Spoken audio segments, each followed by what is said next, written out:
5 বছর মেয়াদ শেষে আমাদেরকে রাজস্বে স্থানান্তর করা হবে, যার জন্য সবাই এখানে হায়ার এডুকেটেড হওয়ার পরেও কেউ কোথাও চলে যায়নি আমরা। তাছাড়া উপজেলায় যোগদান করার পরে যেটা দেখেছি যে যত ধরনের বড় বড় ডিপার্টমেন্ট আছে এরা হচ্ছে গিয়ে প্রজেক্ট থেকে শুরু করেই হচ্ছে গিয়ে রাজস্বে গিয়েছে। তো আমরা ওই আশায় এখান থেকে কেউ কোথাও চলে যায়নি। এরপর হচ্ছে 22 সালে আমাদের প্রজেক্টের মেয়াদ শেষ হয়ে যাওয়ার পরে এক বছর করে বৃদ্ধি পেয়ে এই পর্যন্ত 7 বছর ধরে আমরা কাজ করে যাচ্ছি। তো গত বছরে হচ্ছে আমাদের এই প্রজেক্টের মেয়াদ শেষ হয়ে যায়। শেষ হয়ে যাওয়ার পরে হচ্ছে আমরা যমুনায় মানববন্ধনে যাই এবং ওই মানববন্ধনের প্রেক্ষিতে এই বছর মানে 25শে জুন পর্যন্ত আমাদের মেয়াদ বাড়ে এবং এখন এই 25 সালে জুন মাসে আমাদের মেয়াদ শেষ এবং আমাদের রাজনৈতিক ট্যাগ দিয়ে হচ্ছে আমাদের বিদায় করা হচ্ছে। কিন্তু আবার এর বিপরীতে আমাদের প্রকল্পের সফলতার যে আমাদের প্রকল্পের যে কার্য সফলতা এটা 100%-এর মধ্যে 90% অর্জিত হয়েছে। এই সফলতাকে বেস করে এই প্রকল্পের তৃতীয় পর্যায়ে আসতে চলেছে আউটসোর্সিং এ। তো আমরা এটা চাচ্ছি না। আমাদের প্রথম দাবি হচ্ছে আমাদেরকে রাজস্বে স্থানান্তর করতে হবে। আমাদের দ্বিতীয় দাবি হচ্ছে রাজস্বকরণের প্রসেসিংটা যেহেতু দীর্ঘমেয়াদী, তাই আপাতত এই দ্বিতীয় পর্যায়ের মেয়াদ আরো 3-4 বছর বৃদ্ধি করা হোক।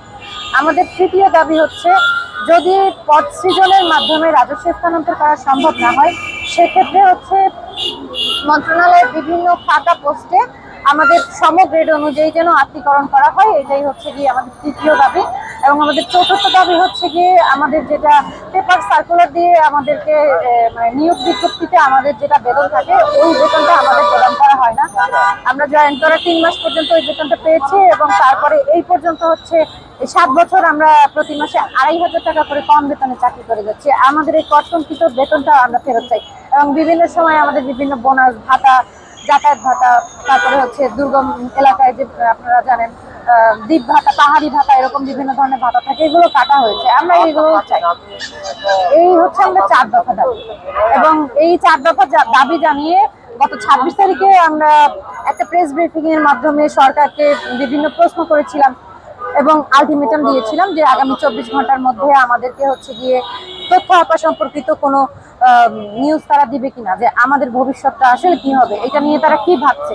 কিন্তু 24 ঘন্টা অতিক্রান্ত হয়ে গেছে, ওনারা আমাদের সাথে কোনো যোগাযোগ করেনি।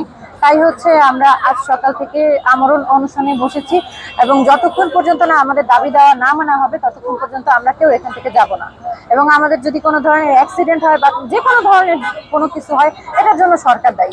কারণ আমাদেরকে যে দলীয় ট্যাগ লাগিয়ে বিদায় করা হচ্ছে, আমরা সরকারি চাকরিজীবীরা যারা গত 15 বছর ধরে এই বিভিন্ন সেক্টরে প্রকল্প হোক বা সরাসরি হোক যারা সরকারি চাকরিতে আছেন তারা কিন্তু প্রত্যেকে অফিস আদেশ অনুযায়ী কাজ করেছেন।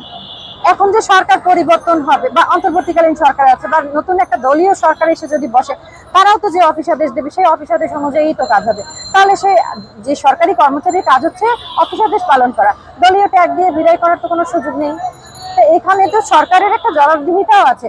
তাছাড়া হচ্ছে আমাদের প্রধান উপদেষ্টা ডক্টর ইউনূস স্যার, আমাদের মন্ত্রণালয়ের উপদেষ্টা হচ্ছে শারমিন স্যার, ওনারা কিন্তু সবাই নারী ক্ষমতায়নের জন্য, নারী প্রতিষ্ঠাকরণের জন্য বিশ্বের দরবারে প্রশংসিত, ব্যাপক প্রশংসিত। সেখানে ওনারা 7 বছর ধরে যে মেয়েগুলো চাকরি করে এখানে দক্ষ কর্ম অভিজ্ঞ হয়েছে তাদেরকে এভাবে বেকার করে দিচ্ছে, সরকারেরও তো মনে হয় একটা জবাবদিহিতা থেকেই যায় আমাদের প্রতি, তাই না?